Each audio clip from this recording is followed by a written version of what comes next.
Jadi saudara-saudari, inilah transfer faktor triformula yang digunakan untuk nutrisi imun terapi untuk kucing maupun manusia.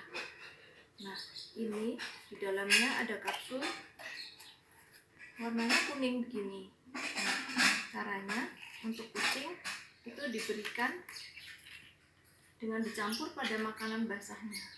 Nah, ini makanan basahnya.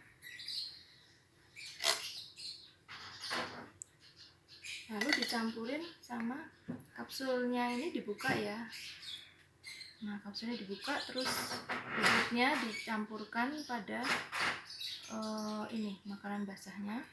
Setengah kapsul aja cukup sih. Nah, terus setelah itu dicampurkan aja, lalu diberikan pada kucing. Dicampurkan pada kucing, pada makanan basahnya. Transfer faktor 3 ini akan mudah tercampur pada pakan basahnya ini. Rasanya manis sih, enak, manis seperti susu gitu ya. Nah, lalu tinggal kita berikan pada kucing kesayangan kita. Maksudnya biar sehat, biar jauh dari penyakit-penyakit karena virus dan bakteri.